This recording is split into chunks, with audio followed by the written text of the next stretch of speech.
तर कळंबमध्ये ज्या महिलेचा मृतदेह आढळला त्या महिलेचा संतोष देशमुख यांच्या हत्या प्रकरणाशी संबंध असल्याचा जो आरोप आहे तो अंजली दमन केला आहे. काय नेमकं या प्रकरणाची सद्यस्थिती आहे, कोणती महिला आहे, कशामुळे ती हत्या झाली, काय नेमकं पोलिसांना समजलं?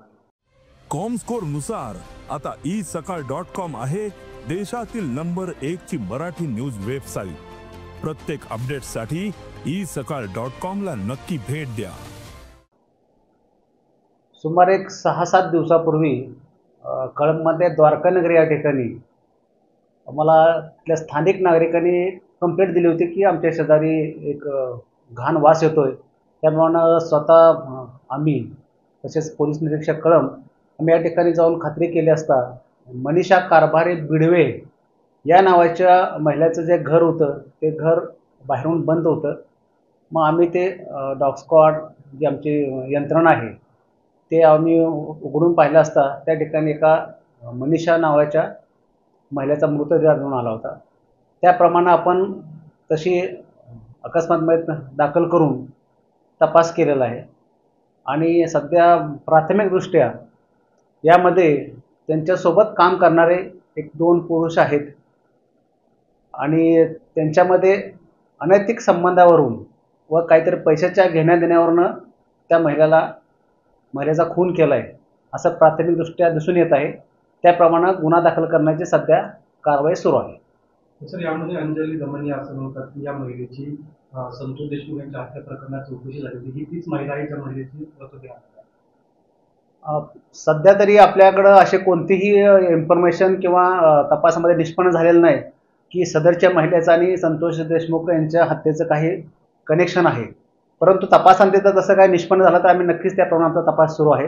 पण प्राथमिकदृष्ट्या सध्या असे कोणतेही आमच्याकडे इनपुट किंवा कुठला पुरावा मिळालेला नाही आहे। तर अंजली दमन यांनी असा आरोप केला आहे की बीड पोलिसांनी येऊन धाराशिव पोलिसांनी खबर दिली की तुमच्या परिसरात असं हत्या झाली, त्यानंतर धाराशिव पोलिसांनी तपास सुरू केला। आज घटनेला 7 दिवस झाले परंतु आम्हाला कोणत्याही बीड पोलिसांचे पथक किंवा बीड पोलिसांनी आम्हाला कुठलाही संपर्क केलेला नाही। जी काही घटना आहे किंवा जे काही हकीकत झाली ते संपूर्णतः धाराशिव पोलीस आणि पर्टिक्युलरली कळंब पोलिसांनीच ही कारवाई केलेली आहे।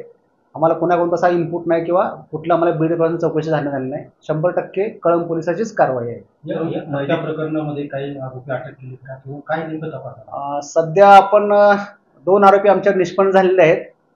आमचे पथक वेगवेगळ्या ठिकाणी पथक आमचे रवाना झालेले आहेत आणि आम्हाला लवकरच दोन्ही आरोपी आमच्या ताब्यात मिळतील अशी खात्री आहे। तर आरोपींचे काही त्या खून प्रकरणाशी काही संबंधित काही लोकांचे संबंध आहेत का, काय आहे का, आपण काही तपासणी वगैरे केलेली आहे का? नाही, सध्या गुन्हा दाखल करण्याची प्रोसेस सुरू आहे परंतु जोपर्यंत आपल्याला आरोपी हातात येणार नाहीत तोपर्यंत त्याविषयी आपल्याला बोलणं उचित राहणार नाही आहे। त्या महिलेचा पोस्टमॉर्टम रिपोर्ट आला का, कशामुळे तिचा खून झाला, काय कारण काही समोर आलं?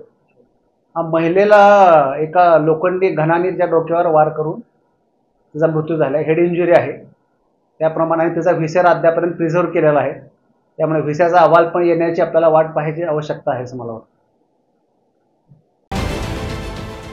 देश विदेशातील प्रत्येक घडामोडींचे लाईव्ह अपडेट मिळवण्यासाठी आता साम टीव्हीच्या सर्व सोशल मीडिया प्लॅटफॉर्मला लाईक, फॉलो आणि सबस्क्राईब करा। तसंच सर्व नोटिफिकेशनसाठी बेल आयकॉन प्रेस करायला विसरू नका।